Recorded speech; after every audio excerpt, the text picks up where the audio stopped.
ética, moral e moralismo. São três termos e não se pode pensar que possa haver, digamos, um consenso de fato universal de como definir esses termos. Porque a terminologia sempre tem um aspecto convencional, ela é uma convenção, um artifício, que as pessoas aceitam, né? E o fundamental nem está tanto aí. O fundamental é que se determine o que seja ética e moral sempre a partir de uma situação bem clara, a situação humana no momento presente. A situação, evidentemente, tem toda uma evolução social, a ética se transforma também, a moral. Então, a partir dessas transformações é que caberia fazer realmente uma distinção entre ética e moral. Eu vou fazer uma distinção que tem uma certa ressonância hegeliana, aliás, em que seria a seguinte: eu ligaria a moral com a questão mais subjetiva do homem, a predominância ou menos subjetiva do homem, no sentido de que o homem ele sofre, por exemplo, de repente uma certa situação e fica profundamente indignado. Só que essa indignação toda, essa revolta, não chega a ser, digamos, uma revolução, mas é uma revolta subjetiva, no sentido de que ele se indigna e protesta. Mas tudo fica muito adstrito, ainda que a indignação possa até ser coletiva, a uma esfera subjetiva. Não leva o homem, de fato, a empenhar-se numa responsabilidade maior com uma situação objetiva. E é justamente a situação objetiva que vai suscitar toda a questão da ética.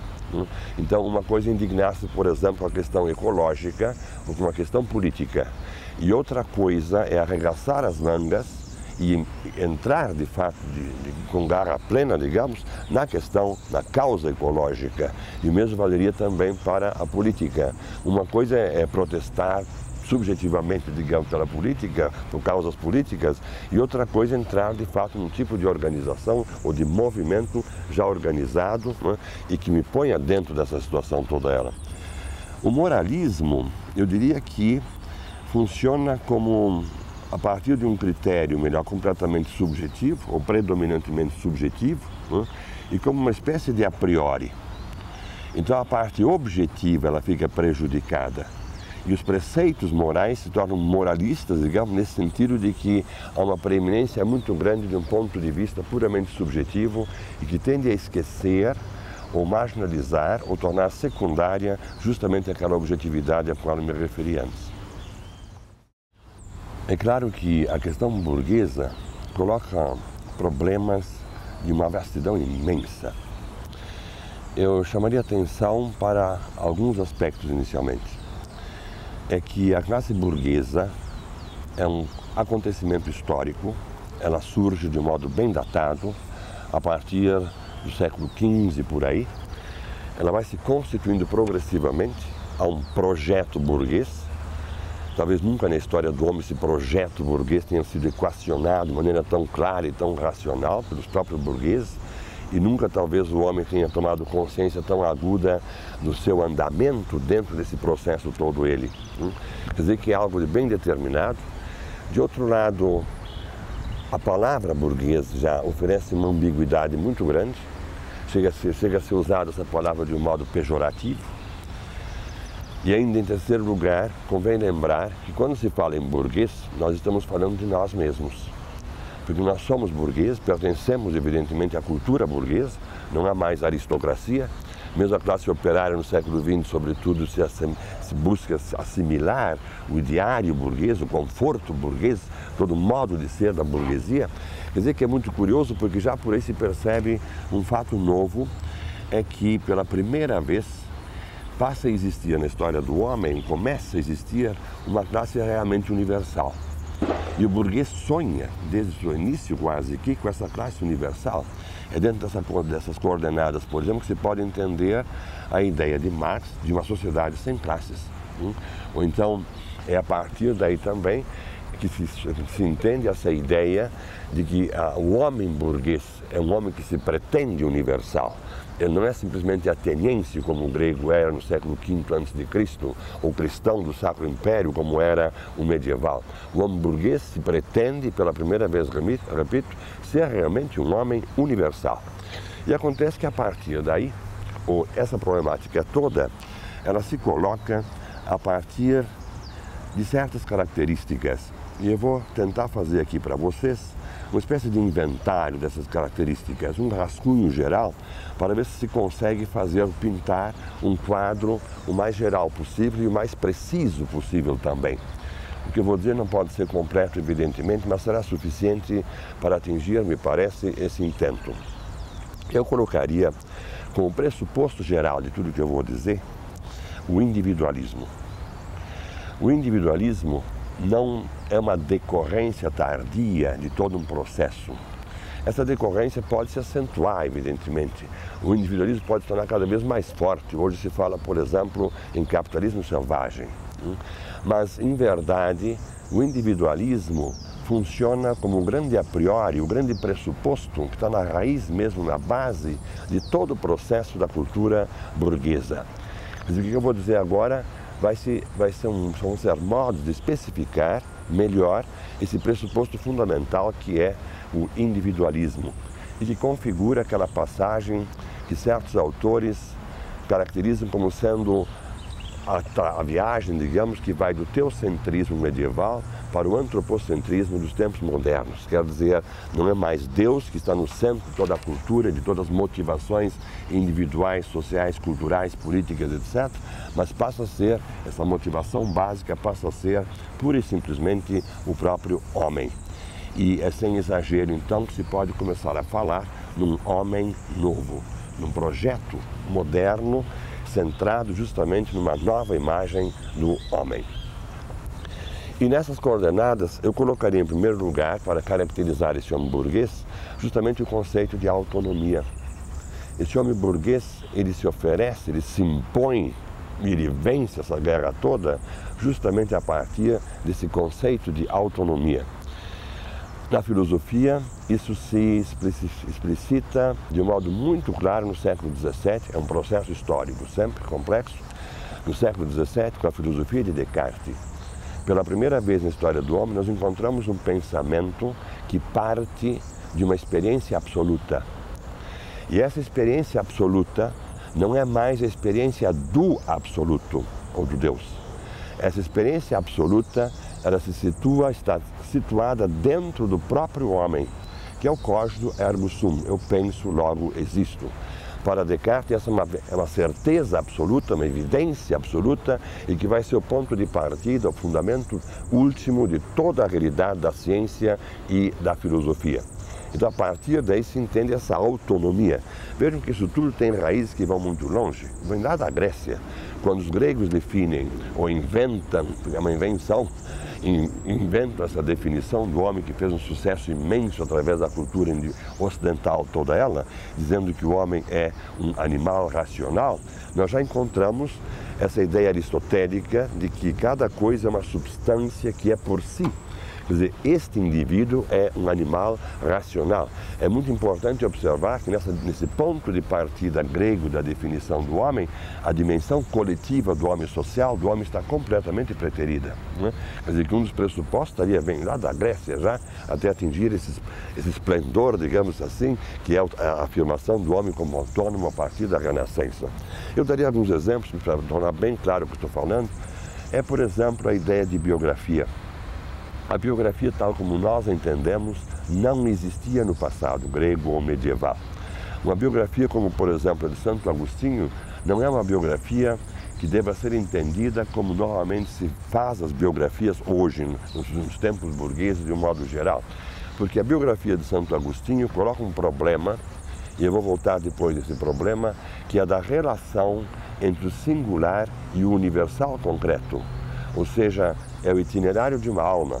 E esse itinerário parte de Aurélio e Agostinho, digamos, uma singularidade bem concreta, um indivíduo bem datado no tempo e no espaço, para se converter progressivamente ao universal concreto, quer dizer, trilhar o caminho da santidade e atingir, de fato, o sentido que tem a divindade para o singular.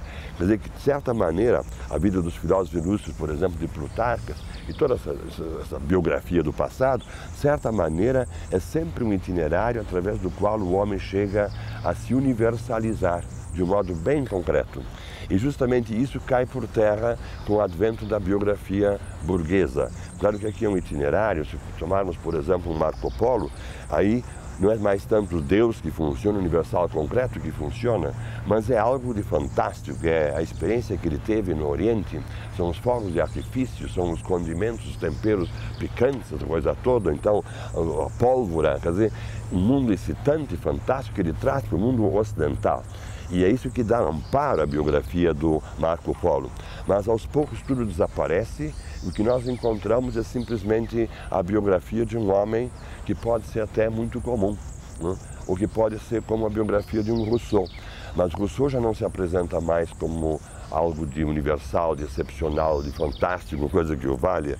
Ele se prende, por exemplo, muito na autobiografia dele, nas confissões, à vida cotidiana, a sua vida sensível, sexual e coisas assim. Ele não se oferece tanto, ele pretende que essas experiências todas tenham um vulto, uma importância muito grande, mas no fundo ele não se afasta do plano cotidiano em nome de uma universalidade transcendente, coisa que o valha, né?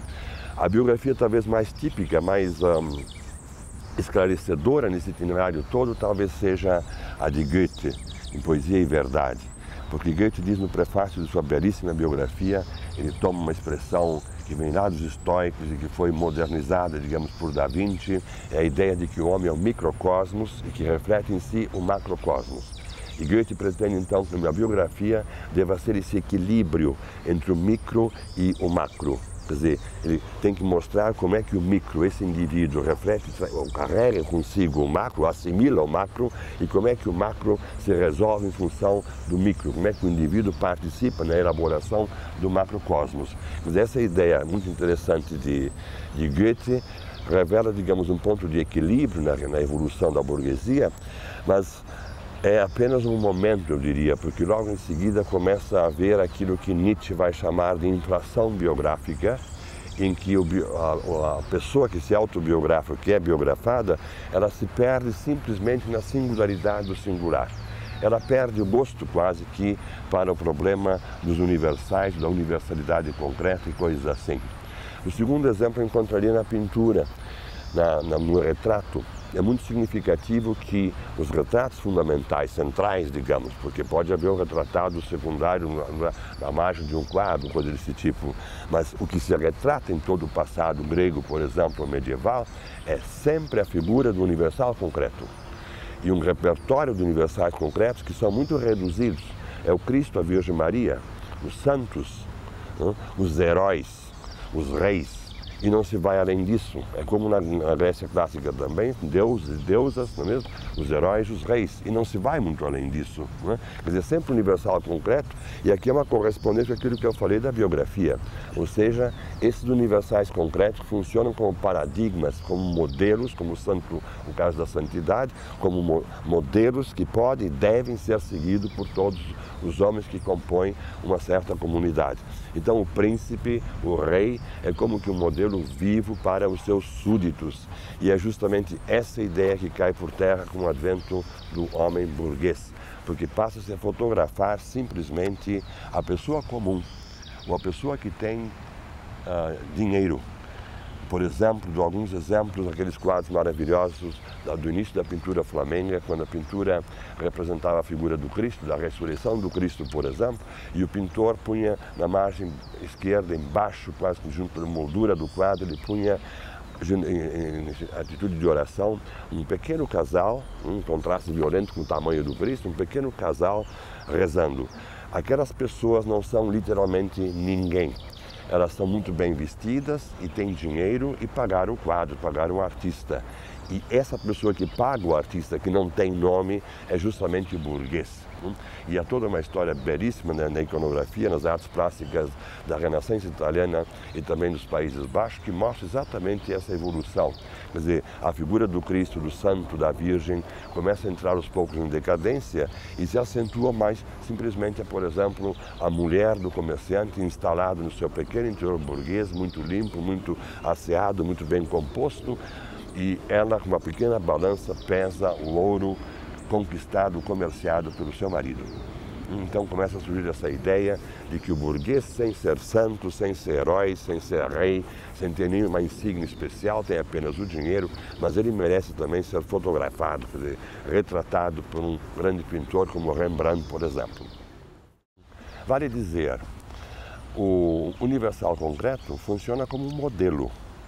Ele é uma espécie de repositório vivo de normas e ele tem a obrigação moral de ser a encarnação dessas normas. O príncipe ou o rei, por exemplo, ele é a própria eticidade, eu diria. Ele é a própria moralidade. Né? Então, se pode matar um rei, por exemplo, porque ele não corresponde a essa imagem. Né? Não corresponde a essa imagem, vai se exigir um rei que corresponde exatamente a essa imagem. O que não se mata no passado todo é a ideia de rei. E é justamente isso, veremos daqui a pouco, o que vai fazer o homem burguês.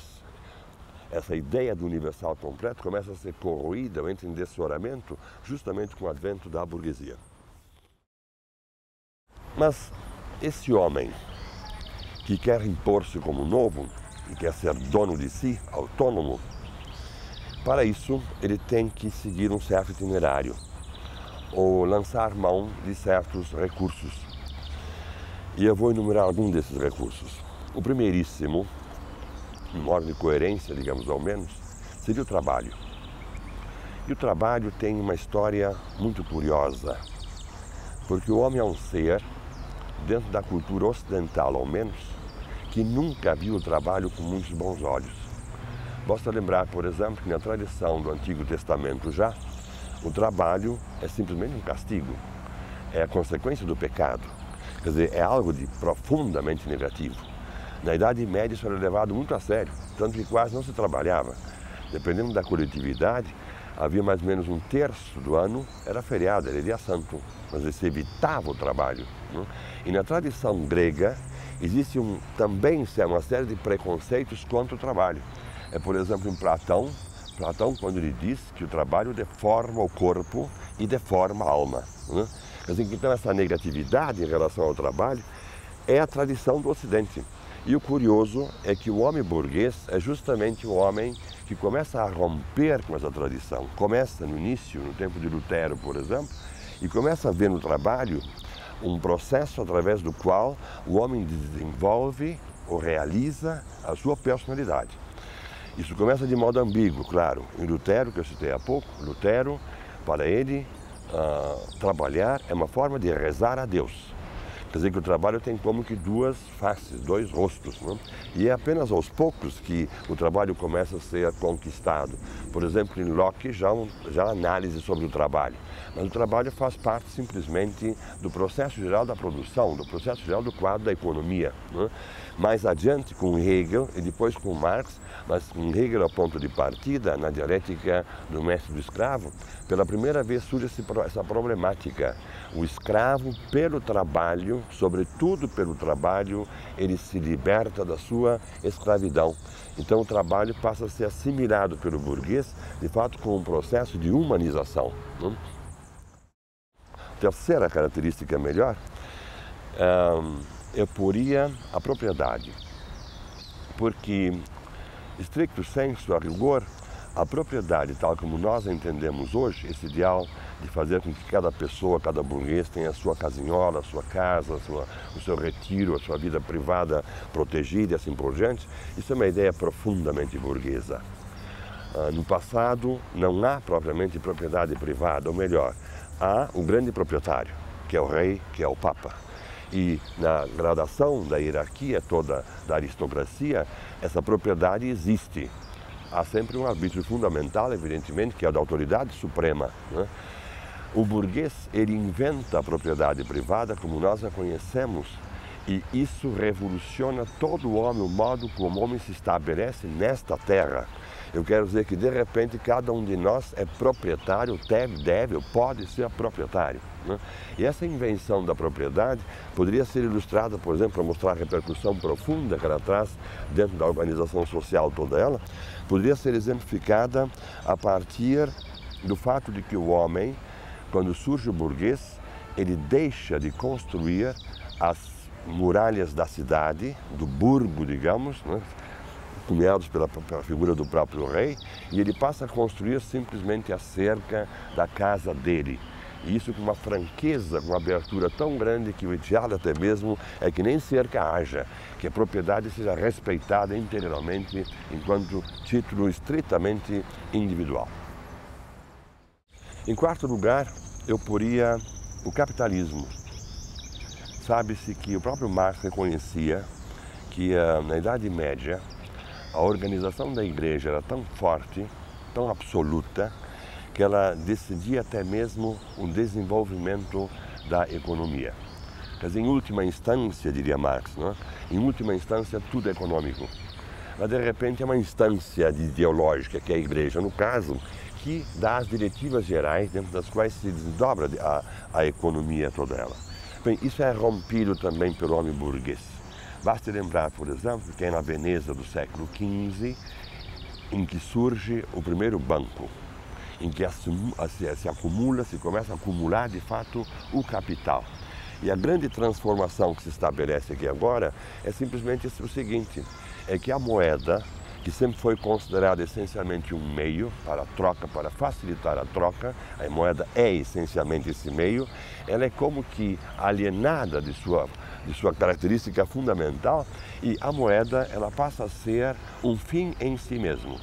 Ela passa a ser uma realidade abstrata, no sentido de que ela se desvincula do conjunto da rede de trocas que é a sua motivação original. Então, essa acumulação do capital, que era um pecado básico na Idade Média, essa acumulação do capital, e Lutero foi o primeiro que abriu as portas para essa possibilidade, ele percebeu toda a jogada que estava em jogo naquelas transformações muito radicais da Renascença, né, do tempo da Renascença. Esse capital passou a ser simplesmente autorizado, né, e se desdobra com a pujança que se sabe, com a sua vocação, por exemplo, internacionalista, já a partir do século XVIII, quando o velho Rothschild mandou que um dos seus 5 filhos botou um em Londres, um em Nova York, um em Paris, um em Roma e outro em Frankfurt. Né? Mas a partir daqui, o capitalismo adquire uma espécie de dominação das estruturas sociais, todas elas, que é surpreendente para a evolução do homem, especialmente para a evolução do homem burguês. Em quinto lugar, eu colocaria uma questão filosófica e de consequências também muito grandes, imprevisíveis para o homem burguês do século XVI e do século XVII. As consequências reais de tudo isso que eu vou falar agora começam a fazer sentir-se, explodem de fato com toda a força, é apenas a partir da Revolução Industrial. É que o burguês ele começa a entender o conhecimento de outra maneira. A estrutura, como se dá, a razão de ser do conhecimento, começa a ser reexaminada pelo burguês. Já no século XVI, Francis Bacon, um filósofo inglês, ele vai dizer, é o primeiro homem que faz isso, ele vai dizer que a ciência e o conhecimento é uma forma de poder, é uma forma de dominação. Mas ele nem podia prever todas as implicações dessa sua afirmação, tão importante ela vai ser para o homem burguês em toda a sua evolução, né? E Descartes, ele elabora de fato o conhecimento em novas bases. E o que ele faz, em última análise, é muito simples. Ele diz, nós devemos desconfiar desse mundo exterior todo que nos cerca. Esse mundo exterior parece muito certo, mas não é certo. E vejam bem, o que está por trás disso tudo não é simplesmente a crítica do conhecimento sensível, a percepção me engana, a vara dentro d'água parece quebrada, ela é reta e assim por diante. Não é simplesmente desconfiar do conhecimento intelectual, porque o homem se engana demais, também tem toda uma história da filosofia cheia de contradições. Não é isso. O importante é outra coisa. É que a realidade toda que me cerca foi feita à imagem e semelhança de Deus. Ela tem então um imprimatur, digamos assim, que é teológico. E esse imprimatur teológico, essa imagem e semelhança de Deus, como que preserva a realidade toda ela. E o que o homem burguês faz, Descartes faz exatamente isso, ele querendo ou não, o que ele faz é tomar essa imagem e analisá-la. Ele, de certa maneira, rompe a imagem divina, ele fragmenta a imagem divina, ele toma uma realidade qualquer, no século XVIII vai se tomar, quando surge a química, vai se tomar água, por exemplo, para dar um exemplo bem simples, ele toma a água, divide a água em seus elementos essenciais, mais primeiros, mais primitivos, que são hidrogênio e oxigênio, calcula a proporção dos dois elementos supostamente simples e recompõe a água. E nós passamos então da coisa de origem divina, nós passamos para o objeto. Esse objeto está dentro agora da dicotomia sujeito-objeto, quer dizer, o sujeito ele constrói o objeto. E a partir dessa construção do objeto, o objeto vai se prestar à manipulação por parte do homem. Por exemplo, o H2O, ele está na base de toda a farmácia moderna burguesa que começou mais ou menos há 2 séculos atrás. Isso pressupõe, então, que se abre as portas do homem para essa manipulação da realidade toda ela. Porque tudo, aos poucos, começa a ser um objeto. Não há mais a natureza em si, vai dizer Marx muito bem. O que existe, o próprio planeta, a partir das navegações, começa a ser simplesmente um objeto, e um objeto cada vez mais manipulado ou manipulável pelo homem. O homem pode fazer desse objeto, de certa maneira, o que ele mesmo quer. E nós estamos assistindo exatamente isso, essa expansão do homem burguês, que não se compraz mais, não se satisfaz mais de ficar só no planeta Terra. Isso parece muito pouco para ele, ele começa a avançar pelo universo inteiro. Quer dizer, essa ideia de transformar tudo em objeto e pôr esse objeto à disposição do homem é justamente uma ideia burguesa totalmente desconhecida do passado e que vai ter consequências enormes. É claro que no início não há nada de previsões maiores, há o silêncio do cálculo, há o gabinete do filósofo, do cientista, que elabora suas ideias, faz seus pequenos cálculos e coisas assim. Por exemplo, Newton, que fez a teoria da física clássica, da macrofísica toda ela, nunca passou pela cabeça de Newton que aquilo tudo pudesse estar na base teórica de uma revolução industrial. Um dos grandes feitos do homem burguês reside exatamente nesse ponto fundamentalíssimo, é que ele passa a elaborar o objeto, a construir o objeto, e essa elaboração permite que toda a realidade se transforme em objeto. Existe no filme do Carlitos, o Grande Ditador, uma cena que é notável. Ele está dançando uma valsa vienense, fantasiado de Hitler, dançando uma valsa, só falta comer salsicha, entendeu? Mas ele está dançando essa valsa e brincando com um balão, que é um mapa-mundi. Há todo um balé dele com um balão, que é um mapa-mundi. Isso de reduzir tudo um objeto tem muitas faces, consequentemente, muitos modos de poder considerar essa questão toda ela. E tudo isso se embrenha, então, consequentemente também, numa dimensão ética fundamentalíssima. A responsabilidade do homem em face desse objeto que ele está manipulando. Porque não manipula simplesmente uma coisinha, ele manipula o próprio planeta, ele pode manipular hoje. Então, a responsabilidade do homem fica acrescida e vai quase que ao infinito. Mas eu diria, para tornar mais clara essa ideia, o que ele faz realmente, nós pensamos na Idade Média, o que o burguês faz é a conquista da natureza. É a conquista da natureza. O homem medieval, ele não tem a cena natural. A cena é muito mais, o mato, perdão, é muito mais o esconderijo do ladrão, do Robin Hood, coisas assim, habitada por gnomos, duendes, coisas misteriosas. Mas o homem medieval não tem a natureza como fundo de si mesmo, digamos, não tem a frequentação da natureza. E aos poucos essa frequentação começa a aparecer.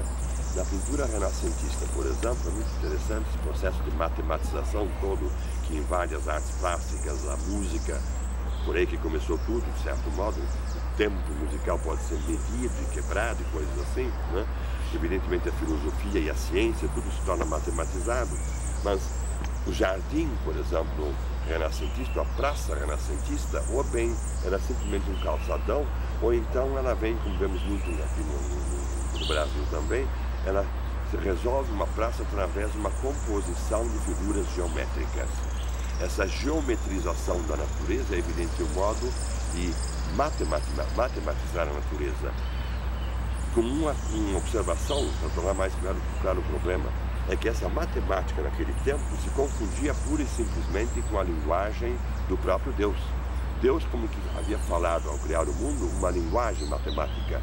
Então, quando Newton formula uma lei científica, a lei da gravitação universal, de certa maneira ele está repetindo a linguagem de Deus.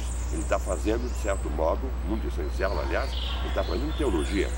Mas nós passarmos do barroco, que é o último momento no mundo ocidental de arte religiosa no sentido de uma substância objetiva na qual está inserida toda a coletividade, esse barroco que de repente cessa e que não tem grande contato com a natureza. Pensem, por exemplo, nas cidades mineiras do Barroco, né? Como são despidas de árvores, de água, essa coisa toda, é seca, é branco, é cal, é pedra, não é mesmo? De repente se descobre o Rococó, e o Rococó põe o homem pela primeira vez em um contato com a natureza que de fato é extraordinário. O homem que pensa isso nessa época é Rousseau, aquele livro quase que final dele, Reverie d'un promeneur solitaire, os devaneios de um peregrino solitário. Ele perambula pela floresta, pelo mato, e sente a volúpia da natureza. Surge uma coisa quase que também é ética e moral, de certa maneira, descoberta do corpo, essa coisa, surge uma coisa mais epidérmica, no sentido de uma satisfação epidérmica das coisas, um estar dentro da natureza. A natureza passa quase que a ser a casa do homem.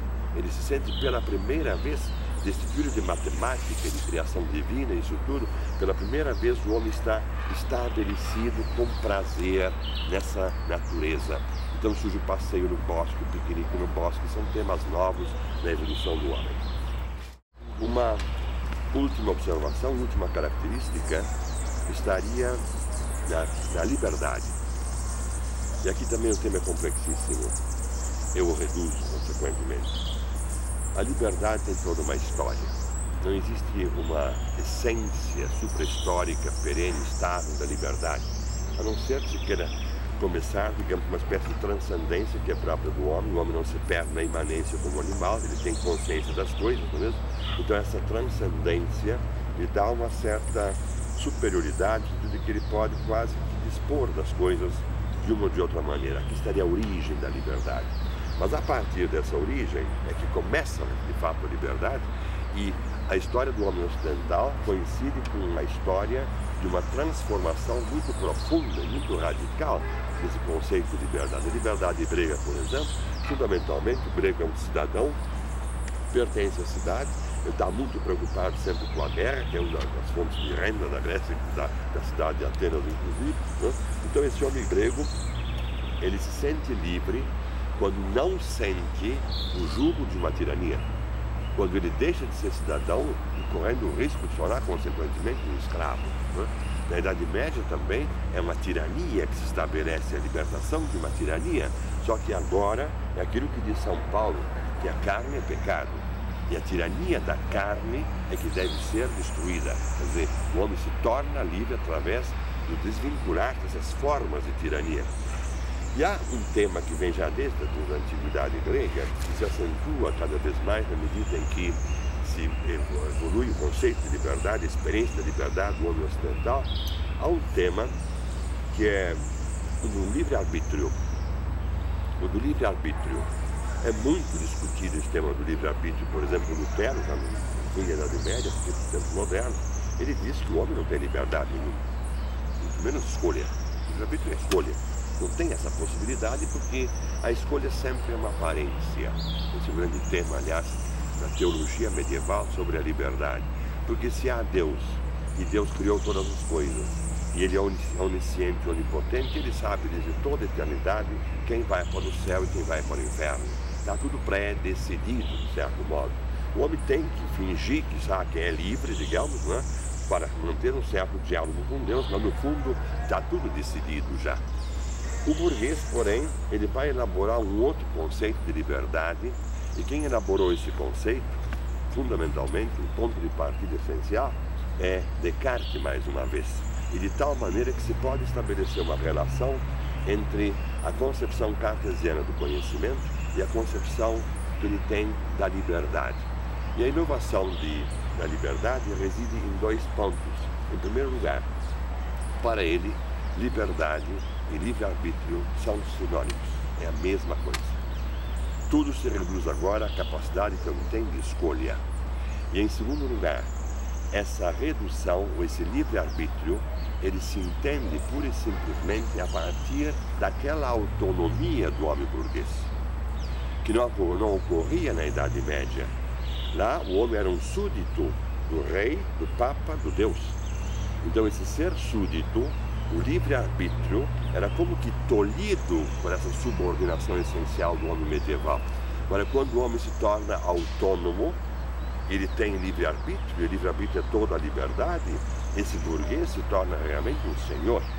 Isso fundamenta todo o projeto de vida dele. Ele é autônomo, ele trabalha, é merecedor do que tem, ele tem casa própria, acumula o seu capital, elabora a realidade toda, transforma tudo num objeto que ele pode manipular, né? Então se pode perceber que há de fato uma correspondência entre o modo como se constitui o objeto em Descartes, o princípio de manipulabilidade, digamos, se insere dentro da essência mesma do objeto, e o homem como livre-arbítrio que vai poder de fato manipular esse objeto construído pelo próprio homem. Quer dizer que essa liberdade de fato como que dá uma chave de ouro a todas as características que eu apontei aqui até agora. Mas há uma última característica e que configura todo o drama do homem burguês.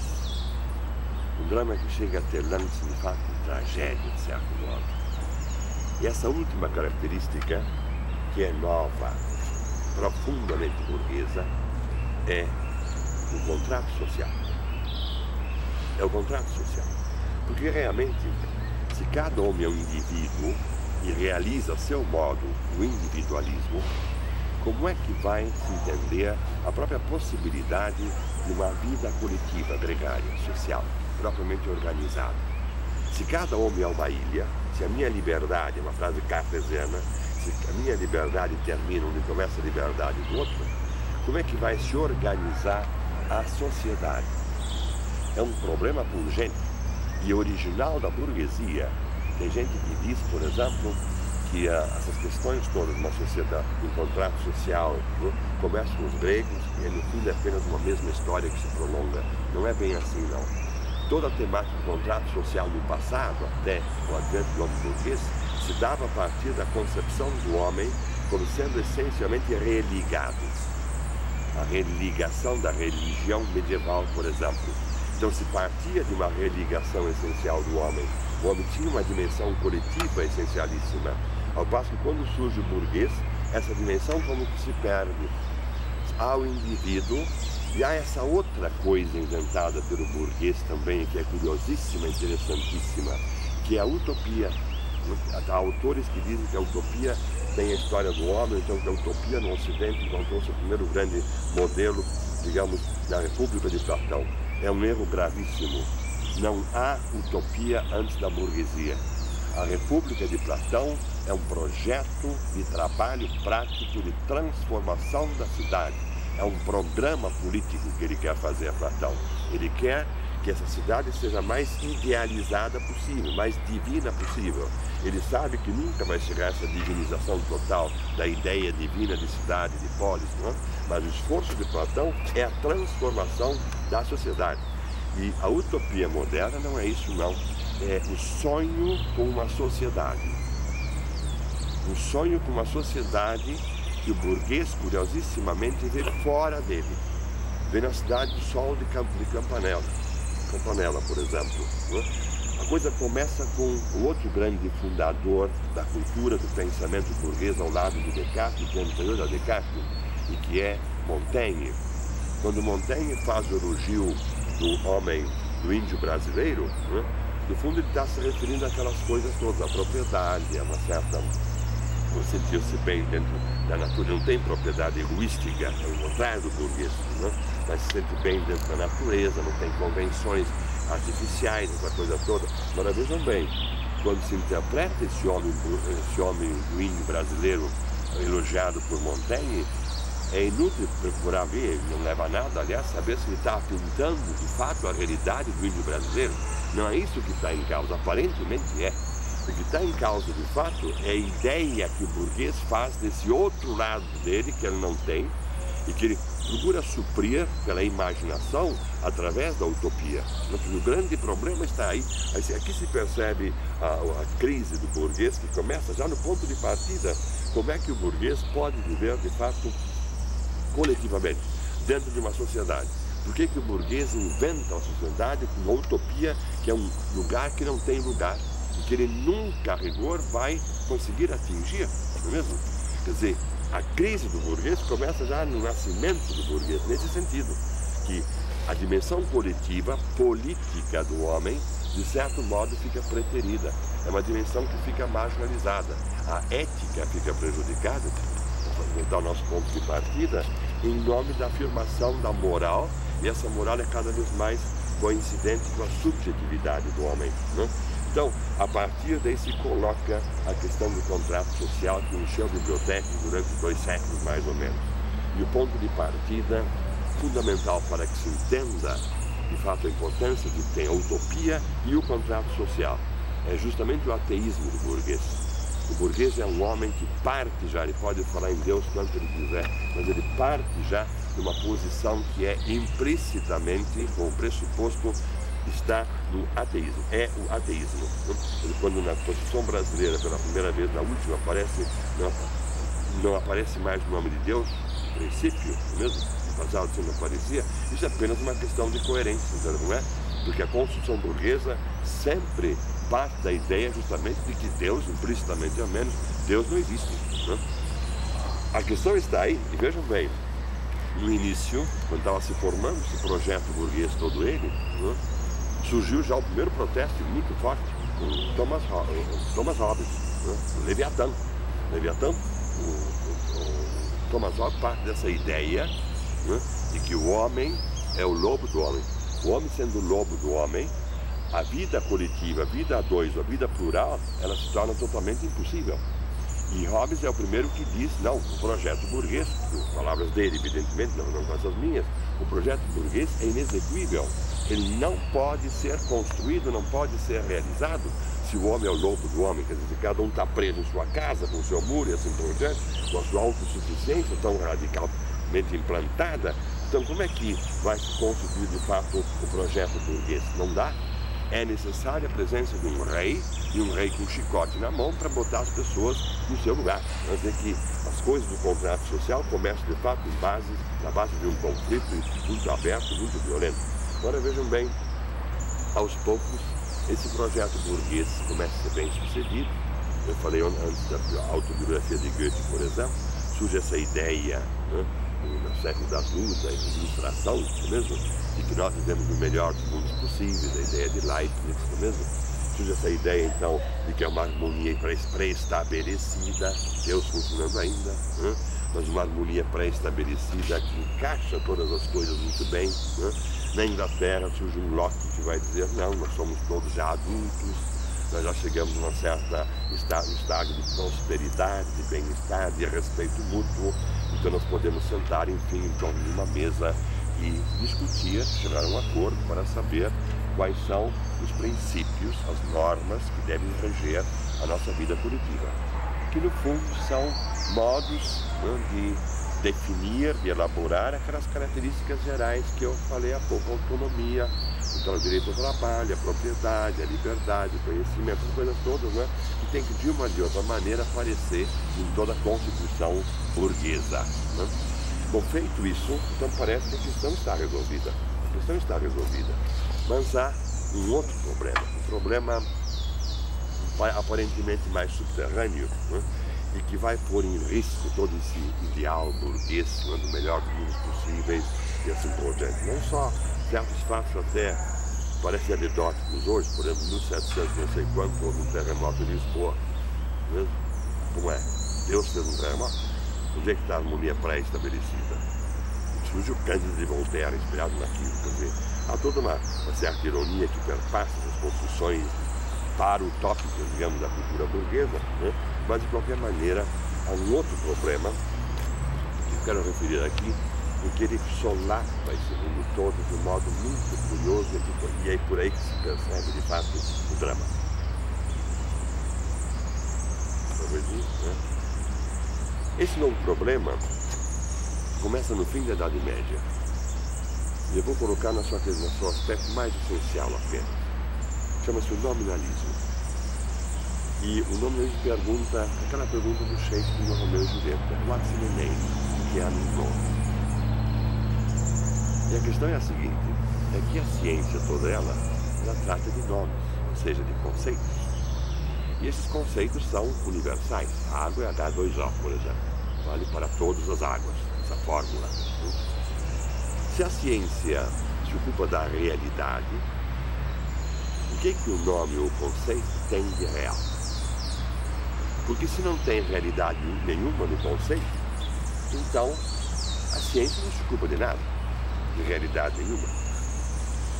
E no passado todo, se dizia que o que há de mais real é justamente o conceito universal. É o conceito universal que pesa, que tem a realidade propriamente dita em si. Assim, em Platão, por exemplo, são as ideias divinas que são reais. Então, o que tem realidade é o animal racional enquanto ideia divina. João Pedro e Maria são apenas reflexos, passageiros, são sombras daquela realidade perfeita, daquela realidade maior. De fato diz Platão, já um menos ser. Santo Anselmo, no século XII, vai dizer que o indivíduo est accident, é apenas um acidente. O que interessa, de fato, é ser súdito de Sua Majestade o Rei, que é um universal concreto. Né? Essa subordinação a conceito do universal concreto, que tem a realidade, isso é que importa em toda a ciência. Né? E vejam, a partir daí, aos poucos, se poderia dizer, pegando uma terminologia mais recente, que no passado platônico, a essência precede a existência. Então é a essência geral, ideia homem, ideia água, que tem realidade, e ela precede as existências particulares que se fragmentam nesse vale de lágrimas, digamos. Não? E aos poucos começa a se inverter essa perspectiva. Essa frase que ficou famosa por Heidegger e Sartre toma lugar em todos os cenários. E se começa a dizer que a existência precede a essência. Ou seja, João Pedro e Maria, o burguês, entendeu? Que merece ser retratado, né?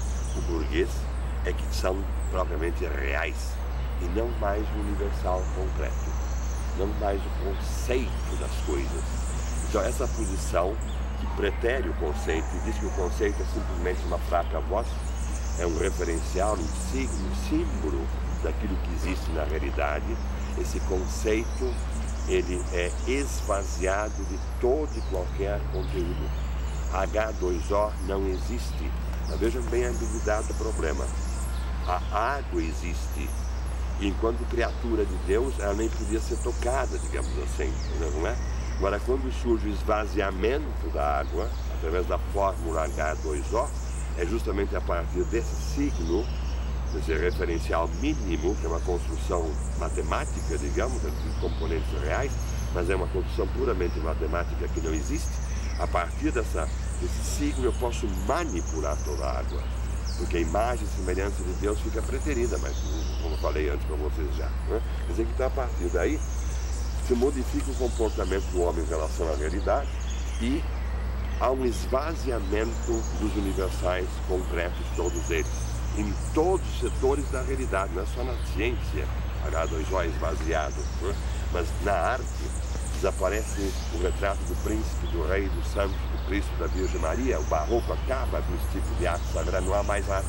Desde o barroco, do século XVIII, não há mais arte religiosa no mundo ocidental, ou quando há um problema interno do pintor, por exemplo, que ele é religioso, então ele pinta uma temática, mas é questão de economia particular desse pintor.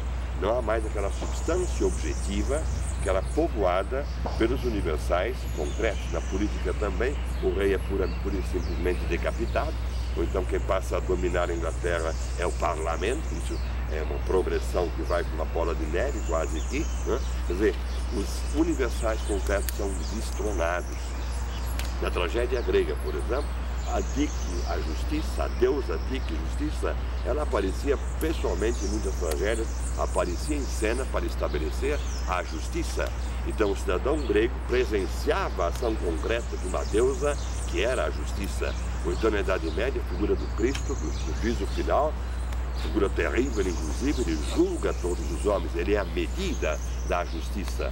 E o que o burguês faz é destituir essa medida de qualquer laivo de concretude. Quer dizer, não há mais a Dike grega, como não há mais o Cristo medieval. E o filósofo que pensa isso, que estabelece todos os pontos em relação a isso, é justamente Kant, com a sua crítica da razão pura e também com a sua moral toda ela.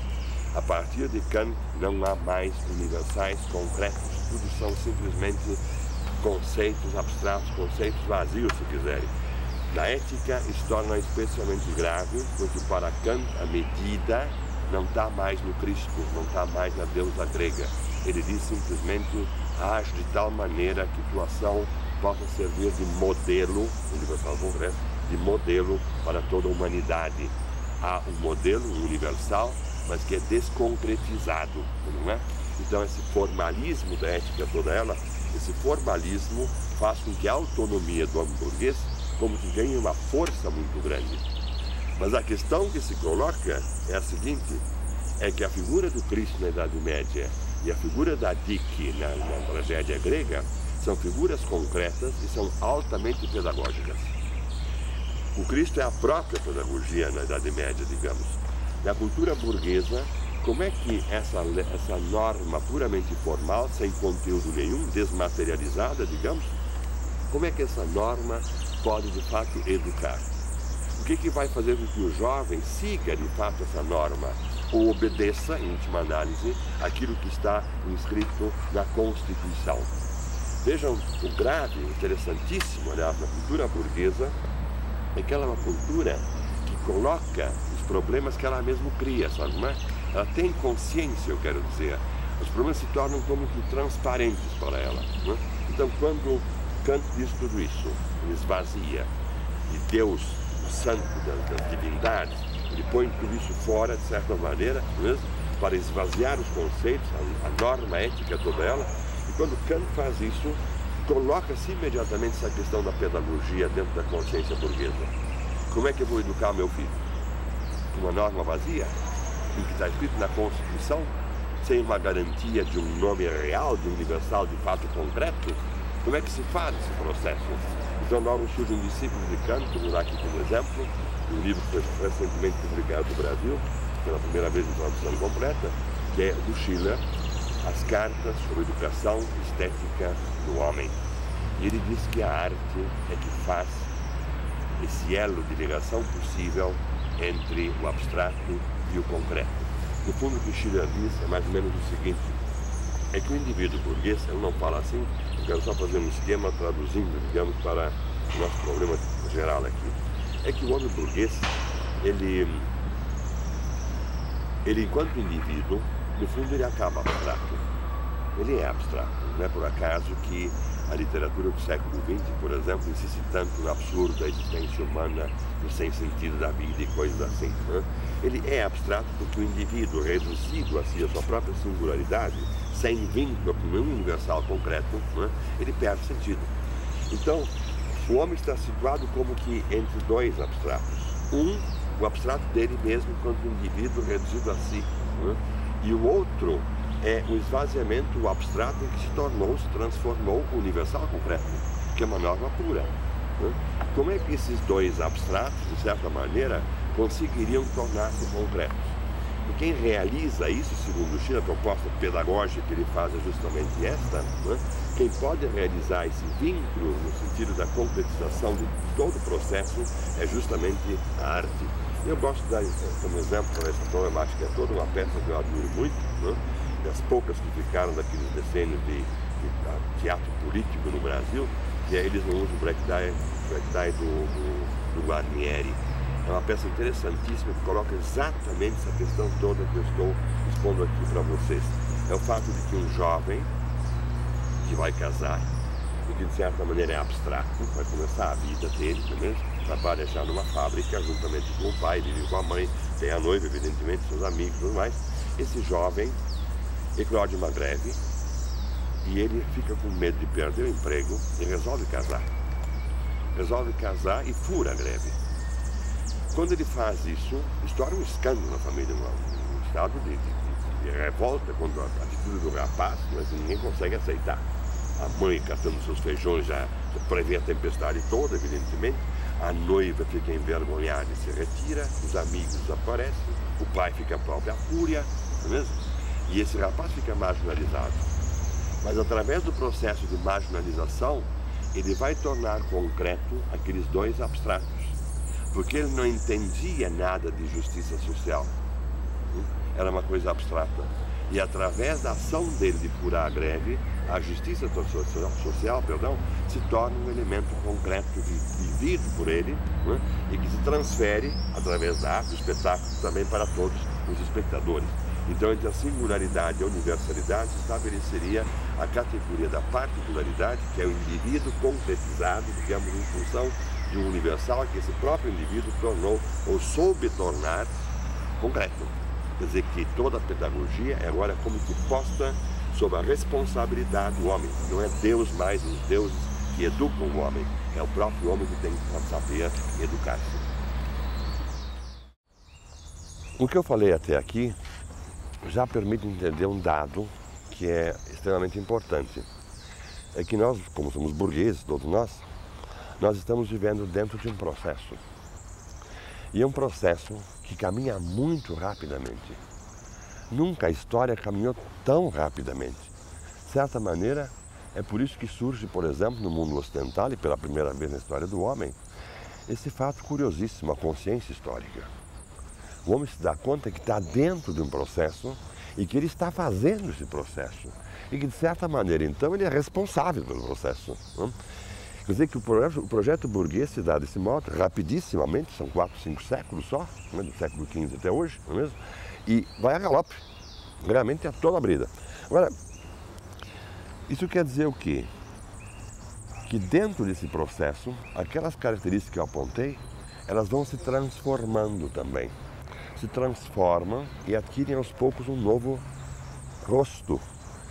O burguês, ele se apreende a miúde de um modo como se ele fosse uma realidade essencialmente transitória. Isso é muito curioso.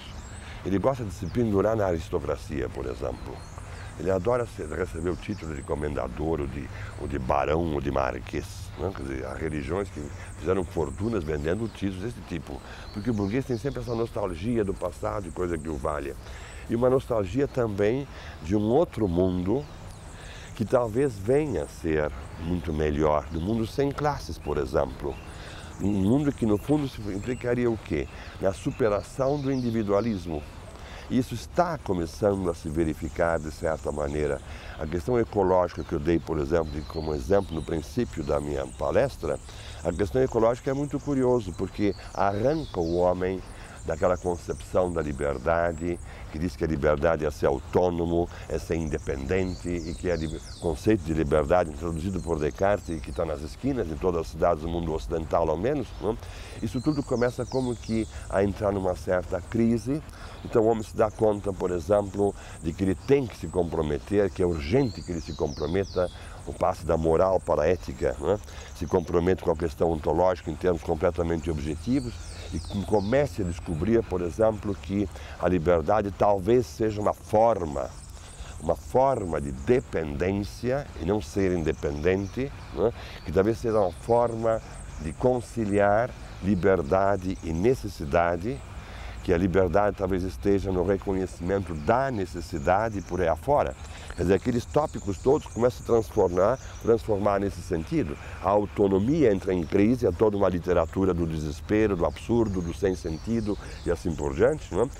Todos eles se transformam mais ou menos, né? Uma progressão, de fato, em última análise, é realmente impressionante, e as coisas tendem, inclusive, a radicalizar-se. Eu dou 2 exemplos disso. Um, já que eu falei em utopia, é que a utopia, de certo modo, no século XX encerra o seu ciclo e ela assume uma feição, por assim dizer, negativa. Não é mais aquelas utopias construídas só no princípio, aliás, do advento do homem burguês, né? É um novo tipo de utopia e que se caracteriza por apresentar a realidade social do homem, toda ela, de um modo essencialmente negativo. É o Orwell, do 1984, não é mesmo? Ou então esse admirável mundo novo do Huxley, que tem toda a ironia já no próprio título, quer dizer, que mostra um homem totalmente robotizado, massificado, despersonalizado, exatamente o oposto do que foi o sonho burguês nas suas origens. Não é? E isso nos leva ao segundo aspecto que eu queria chamar, ao qual eu gostaria de chamar a atenção aqui. É o fato de que, aos poucos, começa a se estabelecer uma antinomia muito radical. Uma antinomia a partir da qual, de um lado, o homem como que se perde, e de outro lado, se passa a exigir do homem um máximo de absoluto quase que em relação a si mesmo.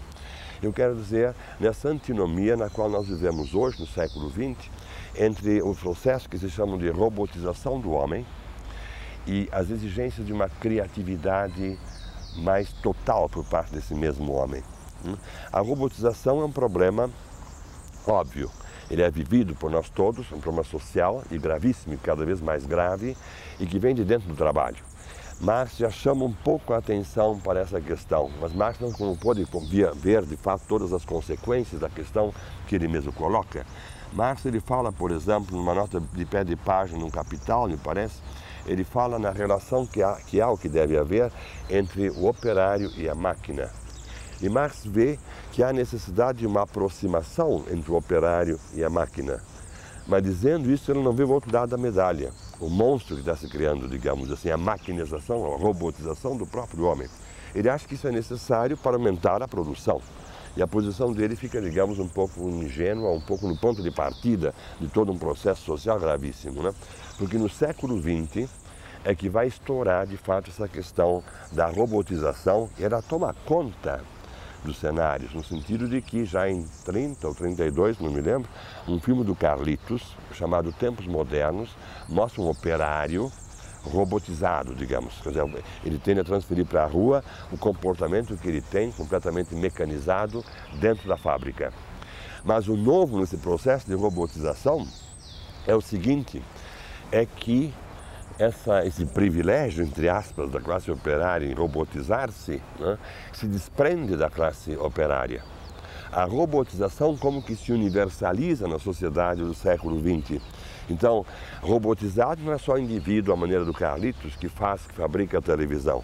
Robotizado é também aquele que assiste a televisão, que vê o programa de televisão.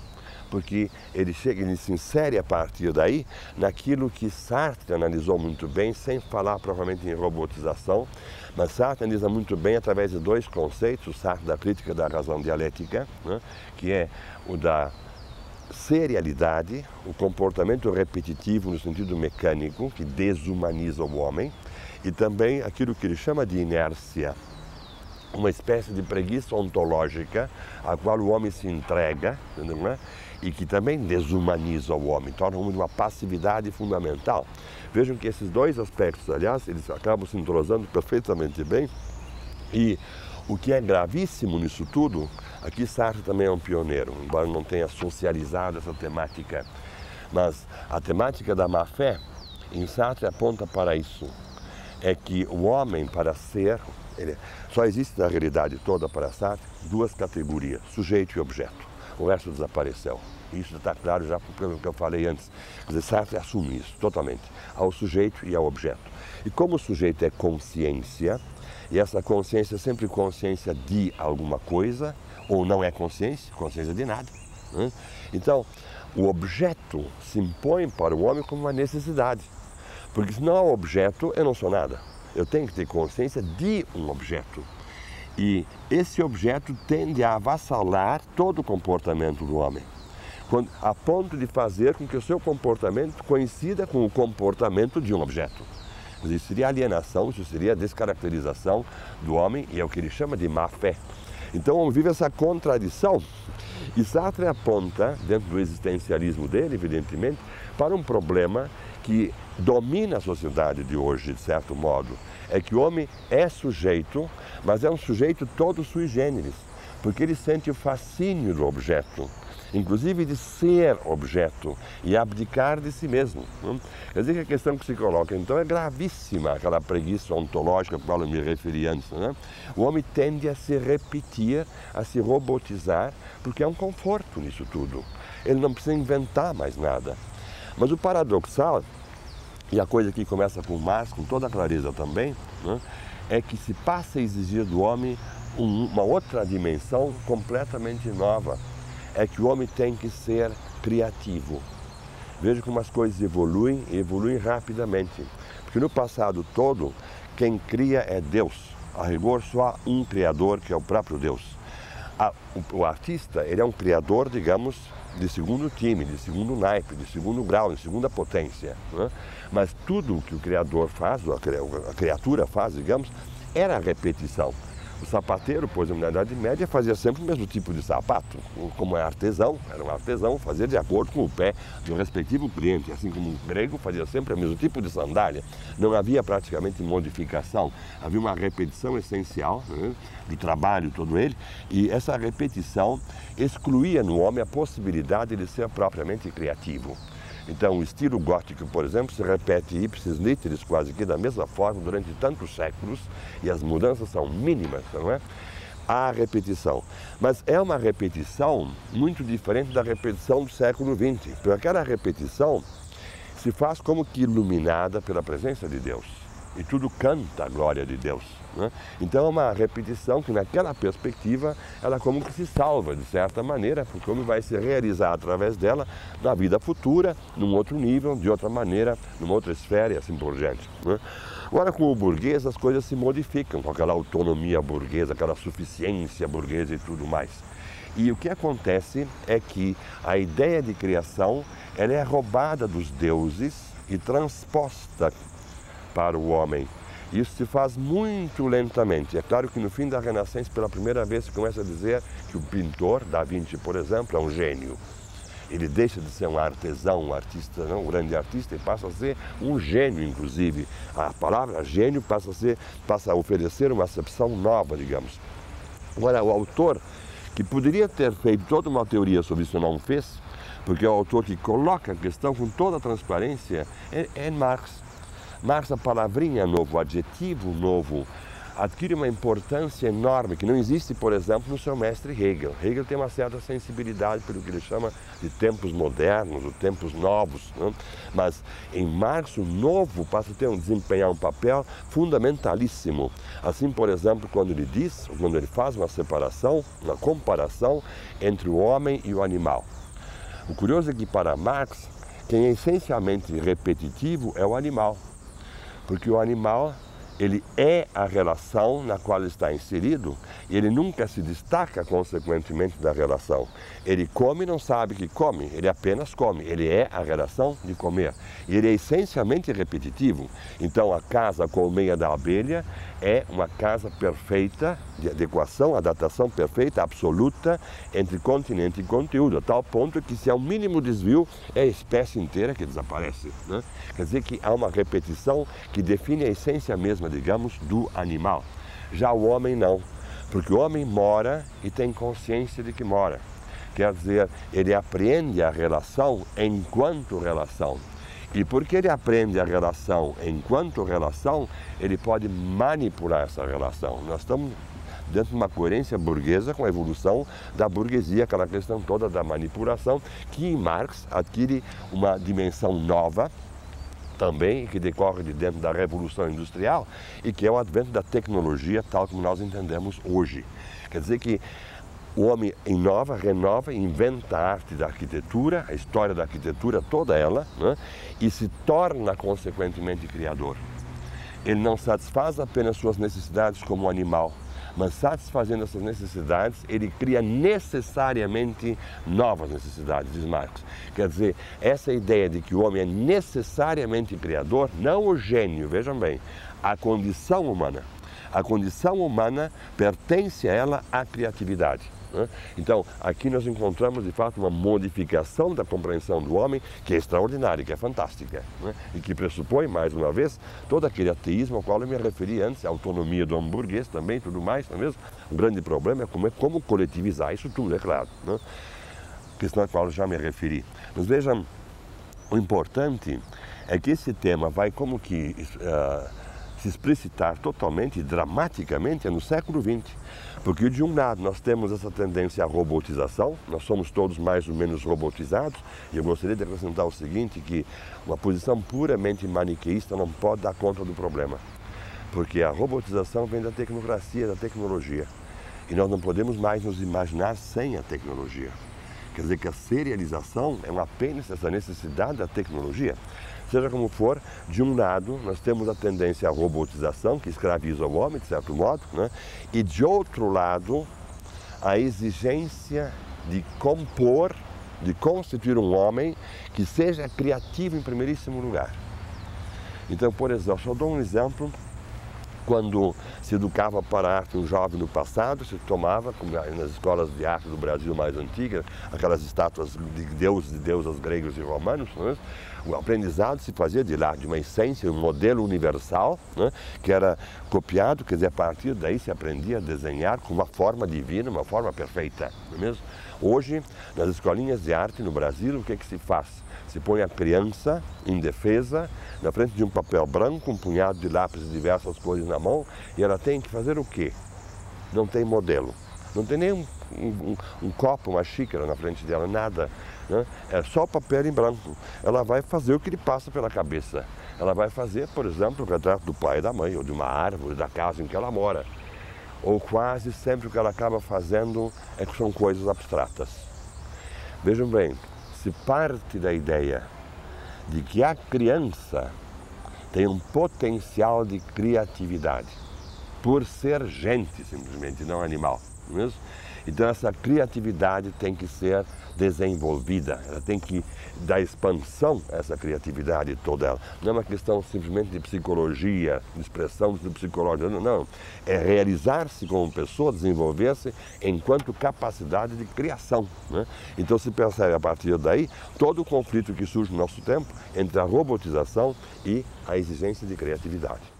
Eu gostaria ainda de fazer uma pequena observação sobre um problema que para mim é muito importante, é um desafio, digamos, na minha condição de filósofo, de professor de filosofia, e que é aquela questão do universal concreto.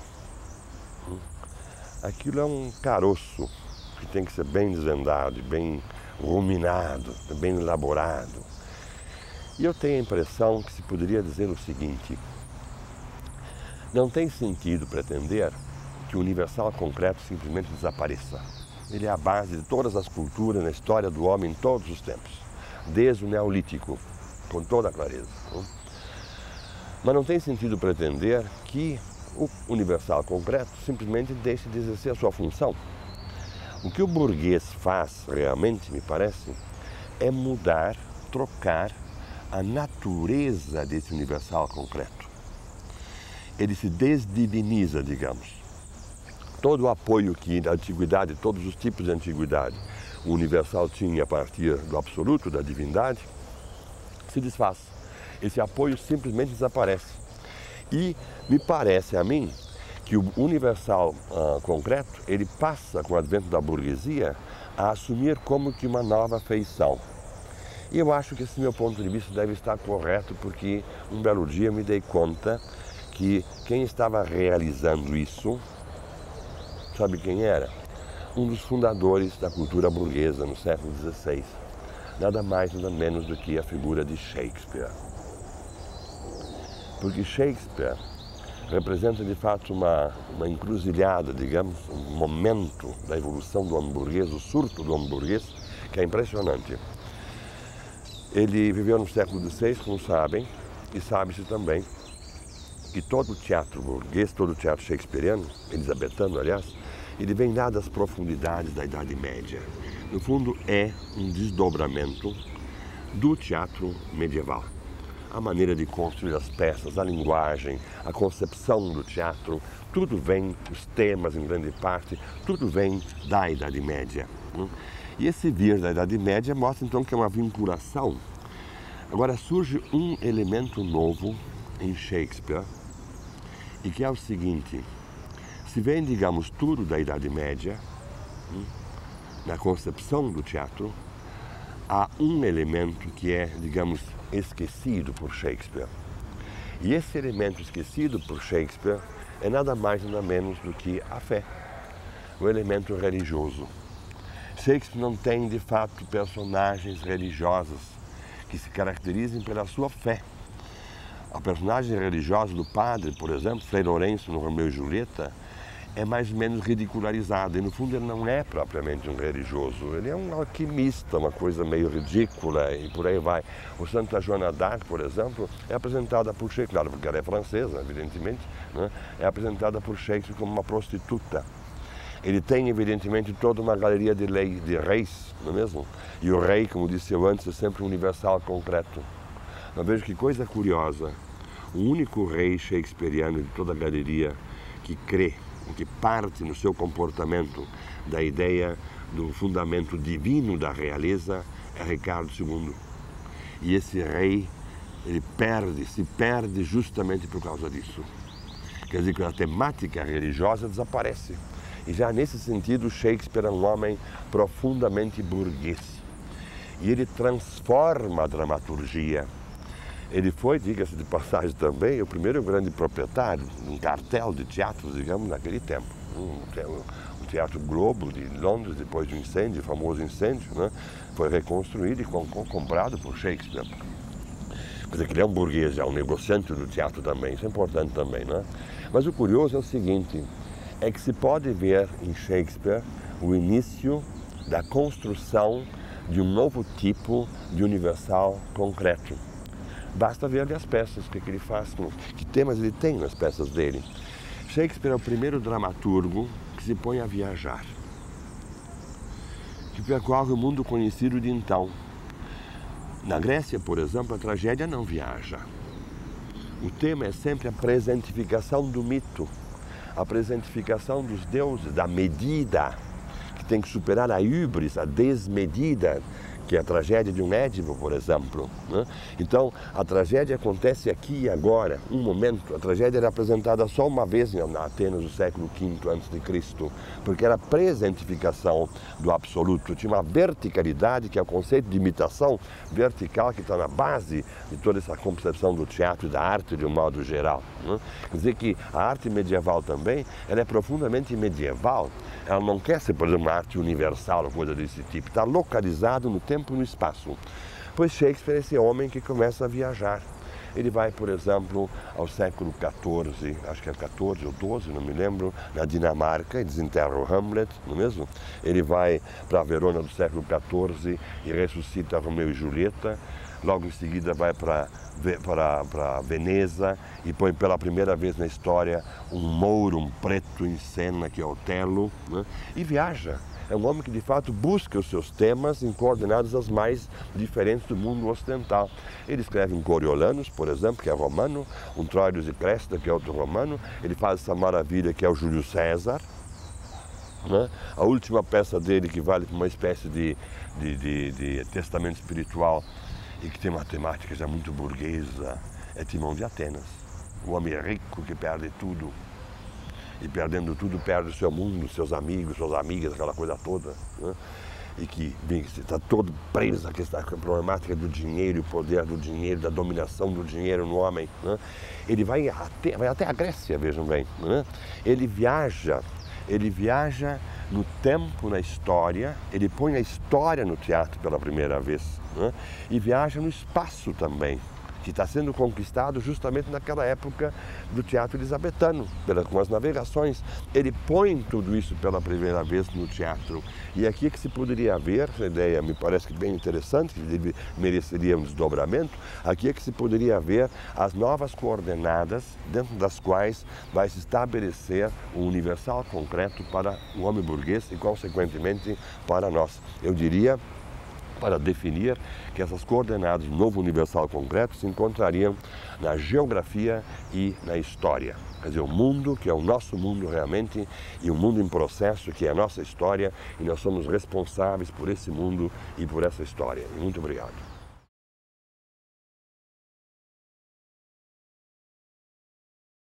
O problema é muito antigo e se colocava, de certa maneira, do seguinte modo: se os valores todos têm uma fundamentação absoluta, então, nesse caso, a ética, uma normatividade ética, tem que ter uma estabilidade absoluta. Toda a ética do passado, de certa maneira, é isto. A ética medieval, a ética grega, não é mesmo? Se fundamenta, em última análise, a virtude platônica, por exemplo, a arete, ou aristotélica, se fundamenta, em última análise, numa estabilidade definitiva na qual o homem tem que se assentar. Ele tem que aceitar. Toda a educação está justamente nisso, né? Acontece que hoje nós encontramos, para reduzir um pouco o problema, 3 tipos fundamentais de ética. Existe essa ética do passado, que nos setores, digamos, mais conservadores, na religião mais conservadora, alas mais conservadoras das religiões, tem uma importância muito grande, e que pretende que há uma ética só para o homem, porque é um homem só que é supra-histórico, supra-temporal, supra-espacial, em última análise, né? E são normas, portanto, também inamovíveis, eternas, que não se pode mexer nelas.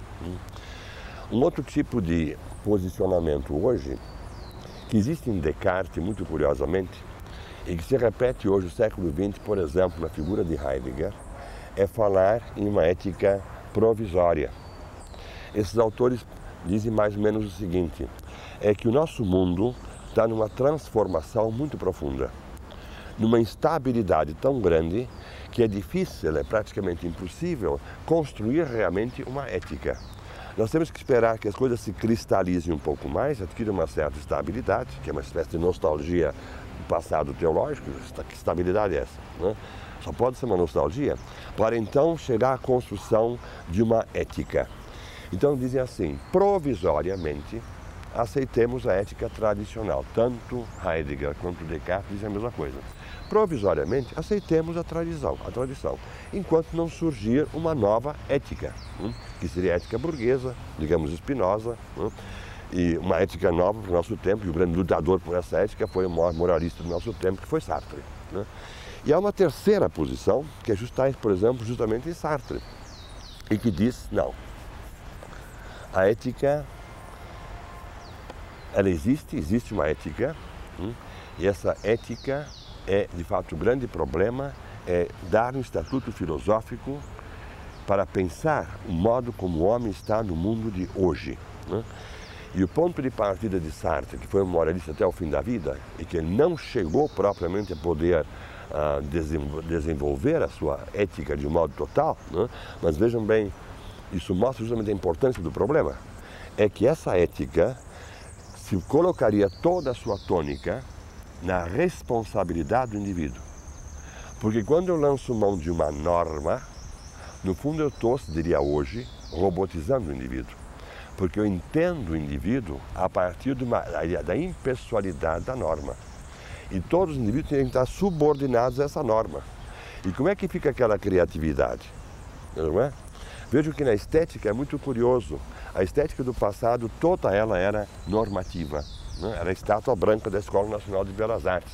Eram as regras fundamentais que viam uma essência divina, tinha que se imitar aquela essência divina, e dar as regras, as normas para chegar àquela imitação da essência divina. Quer dizer que era uma normatividade essencial. No fundo, a norma era o próprio Deus, a própria divindade, em todo o passado. Mas isso cai por terra. Não existe mais hoje, salvo as normas das ditaduras de esquerda e de direita, stalinismo e nazismo, não existe mais hoje uma estética normativa. Quer dizer, na obra de arte, na criação estética e artística, o que acontece é que o artista ele deve pintar ou criar de tal maneira como se, quando pinta este quadro, estivesse pintando também a estética deste quadro equivale para este quadro. Então não é uma norma que tenha que valer, por exemplo, para toda obra de um artista, muito menos de uma época. Nesse ponto, a música de Mahler, por exemplo, é interessante, e mais interessante ainda é a obra de um Picasso, porque Mahler também faz uma espécie de recapitulação de toda a música moderna ocidental, e Picasso faz essa recapitulação também, mas é uma maneira de absolver o passado, de certa maneira, de superar o passado. E se tomarmos o caso de Picasso, é interessantíssimo, porque para ele, cada 6 meses ou cada semana, sei lá, é uma fase nova. É uma fase nova, em que ele tem que reelaborar tudo, tem que se reinventar completamente. Não tem aquela estabilidade da arte gótica que dura 5 séculos, inamovível. Agora não, eu tenho que criar tudo.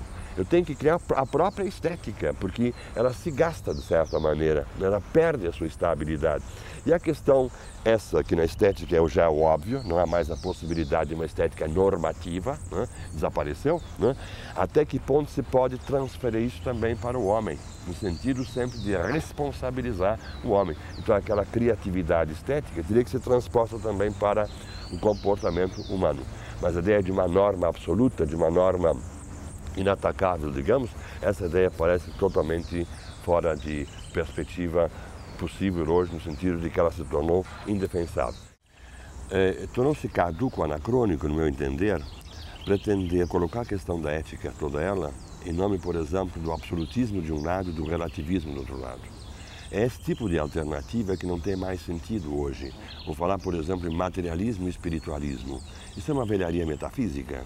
A gente tem que partir além dessas categorias, começar a se situar além dessas categorias. Agora, aquele conflito da robotização e da criatividade se aplica totalmente também à ética e à necessidade da iniciativa individual. Porque nós vivemos hoje, em função de aquele robô, por exemplo, mas em função de uma sistematização de toda a realidade que é profundamente descaracterizadora da realidade humana. Eu quero dizer que na filosofia o conceito de substância pertence, digamos, ao passado, né? Em ciências mais formais, lógicas, matemáticas, aí se pode falar em sistema de lógica, sistema matemático, né? Coisas assim. Na filosofia moderna, a partir de Descartes até Hegel, a filosofia moderna toda ela é sistema. E sistema quer dizer o quê? Que é uma estrutura fechada, que essa estrutura é composta de elementos fundamentais e que entre esses elementos fundamentais há relações puramente racionais e que formam aquela estrutura fechada total. Não é? Quer dizer, esse sistema fechado em si, em que tudo absorve, tudo é absorvido pelo sistema e justificado numa racionalidade transparente, na filosofia, eu repito, não existe mais esse tipo de preocupação. Não é? Na sociedade, porém, a coisa é diferente. O sistema tem uma força, uma capacidade de dominação que é fantástica. Nós todos como que introjetamos a ideia do sistema e exigimos a ideia do sistema. O tráfego, por exemplo, tem que ser um sistema. Se alguma coisa não funciona no tráfego, o chofer protesta. E ele protesta justamente pela falta de sistema. Se o sistema fosse perfeito, não haveria engarrafamento, não haveria tanto acidente e coisas assim. Então o sistema tem que funcionar perfeitamente bem. Isso mostra o quanto o sistema está dentro da nossa vida hoje. Então, quando eu entro na minha casa, por exemplo, né, a casa é um sistema que regulariza, põe uma norma nas diversas funções do comportamento humano. Então, quando eu entro na minha casa, eu estou como que sendo pré-determinado pelo sistema que é a minha casa, que compartimentiza todas as minhas dimensões possíveis. Quer dizer, eu estou sempre absorvido por esse sistema. Quando entro num supermercado, no lugar em que eu trabalho, mais uma vez é o sistema que me engole. Eu estou sempre dentro do sistema e, de certa maneira, eu exijo o sistema. Bem, a contrapartida disso é justamente um processo, digamos, de humanização do homem, que não exclua o sistema, mas que se liga com aquele processo da criação humana, da criatividade do homem, né, que agora tem que se acasalar com essa outra coisa que é a responsabilidade do homem, no caso da ética, né, e de fazer com que esse indivíduo dessistematizado, de certa maneira, porque está dentro do sistema, ele se reivindique a si próprio como iniciativa pessoal, né, e dentro de uma sociedade bem determinada, é claro, mas essa sociedade bem determinada, o aspecto coletivo do homem, permanece no nosso tempo ainda, me parece, uma grande incógnita.